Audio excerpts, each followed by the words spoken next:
ಎಲ್ಲಾ ಹಾನಿಯಿಂದ ಕೂದಲನ್ನು ರಕ್ಷಿಸುತ್ತೆ. ಬರೀ Amrit noni reach root premium hair oil. ಕೆಲಸ ಮಾಡಿದೀರಾ, ಅವ್ರಿಗೆ ಯಾವುದೇ ಒಂದು ದಾರಿ ದಿಕ್ಕು ತೋಚದೇ ರೀತಿಯಲ್ಲಿ ಇವತ್ತು ಮಧ್ಯಮ ವರ್ಗದವ್ರನ್ನ, ಸಣ್ಣ ಪುಟ್ಟ ಅಂಗಡಿಗಳವ್ರನ್ನ, ಕಿರಾಣಿಯವ್ರನ್ನ ಹಾಳು ಮಾಡಿದೀರಾ.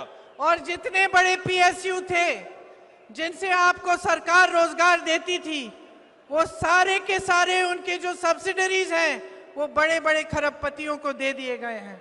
ಸರ್ಕಾರದ ದೊಡ್ಡ ದೊಡ್ಡ ಕಾರ್ಖಾನೆಗಳು, ಉದ್ಯಮಿಗಳೇನಿತ್ತು, ಆ ಎಲ್ಲಾ ಕಾರ್ಖಾನೆಗಳ ಉದ್ಯಮಿಗಳ ಸಣ್ಣ ಪುಟ್ಟ ಶಾಖೆಗಳನ್ನ ನೀವು ತುಂಡು ತುಂಡಾಗಿ ಮುರಿದು ಉದ್ಯಮಿಗಳಿಗೆ, ನಿಮ್ಮ ಸ್ನೇಹಿತರಿಗೆ ಅವನ್ನ ಕೊಟ್ಟು ಅವೆಲ್ಲವನ್ನೂ ಕೂಡ ಖಾಸಗೀಕರಣ ಮಾಡಿದ್ದೀರಾ.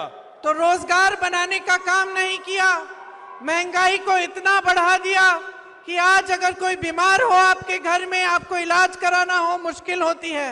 अगर आपके प्रदेश में कांग्रेस की गारंटी लागू नहीं होती तो आप इतनी मुश्किलों का सामना करते आज जैसे पूरा देश कर रहा है.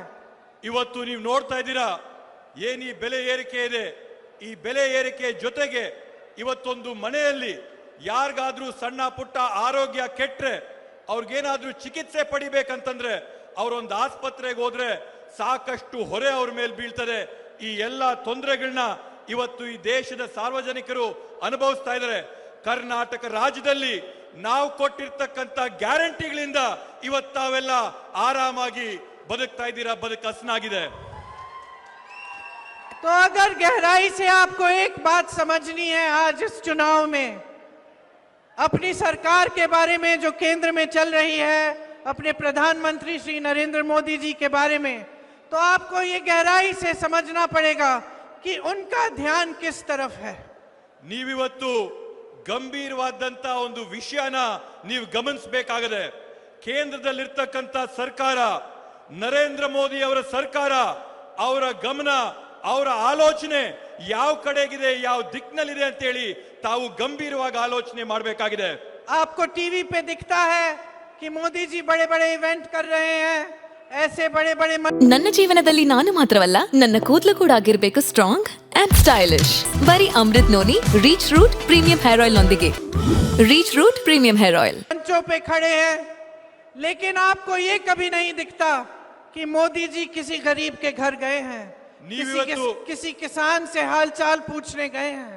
ನೀವಿವತ್ತು ಮಾಧ್ಯಮಗಳಲ್ಲಿ, ಟಿವಿಗಳಲ್ಲಿ ನೋಡ್ತೀರಾ, ನರೇಂದ್ರ ಮೋದಿ ಅವರು ದೊಡ್ಡ ದೊಡ್ಡ ಕಾರ್ಯಕ್ರಮಗಳಲ್ಲಿ ಭಾಗವಹಿಸ್ತಾರೆ, ದೊಡ್ಡ ದೊಡ್ಡ ವೇದಿಕೆಗಳ ಮೇಲೆ ಬಂದು ಭಾಷಣಗಳು ಮಾಡ್ತಾರೆ, ವಿಜೃಂಭಣೆಯಿಂದ ಕಾರ್ಯಕ್ರಮಗಳನ್ನ ಮಾಡ್ತಾರೆ. ಆದ್ರೆ ಇವತ್ತವರೆಗೂ ಕೂಡ ನೀವು ನರೇಂದ್ರ ಮೋದಿ ಅವ್ರನ್ನ ಒಬ್ಬ ಬಡ ರೈತನ ಜೊತೆ ನೋಡಿಲ್ಲ, ಒಬ್ಬ ನಿರುದ್ಯೋಗಿ ಯುವಕನ ಜೊತೆ ನೋಡಿಲ್ಲ, ಒಬ್ಬ ಹಿಂದುಳಿದವ್ರ ಜೊತೆ ನರೇಂದ್ರ ಮೋದಿ ಅವರು ಕಾಣಿಸಿಲ್ಲ. वो बातें अच्छी अच्छी करते हैं, कहते हैं सबका साथ, सबका विकास, कहते हैं कि गरीबों के लिए काम कर रहे हैं, लेकिन सच्चाई ये है कि उनकी सारी नीतियां बड़े बड़े खरबपतियों के फायदे के लिए बनती हैं. ಇವತ್ತು ನರೇಂದ್ರ ಮೋದಿ ಜಿ ಅವರು ದೊಡ್ಡ ದೊಡ್ಡ ಘೋಷಣೆಗಳನ್ನ ಕೂಗ್ತಾರೆ, ಎಲ್ಲರ ಮುಂದೆ ಹೇಳ್ತಾರೆ ಸಬ್ಕೆ ಸಾಥ್ ಸಬ್ಕಾ ವಿಕಾಸ್ ಅಂತೇಳಿ, ಎಲ್ಲರ ಜೊತೆ ಎಲ್ಲರನ್ನ ನಾವು ವಿಕಾಸ ಮಾಡ್ತೀವಿ ಅಂತೇಳಿ. ಆದ್ರೆ ಇವತ್ತವರೆಗೂ ಕೂಡ ಸಾರ್ವಜನಿಕರನ್ನ ಯಾರನ್ನೂ ವಿಕಾಸ ಮಾಡಿಲ್ಲ. ನರೇಂದ್ರ ಮೋದಿ ಅವರ ಆಯ್ದ ಕೆಲವೊಬ್ಬ ಸ್ನೇಹಿತರನ್ನ ಅವ್ರು ಮಾತ್ರ ವಿಕಾಸ ಮಾಡಿದ್ದಾರೆ.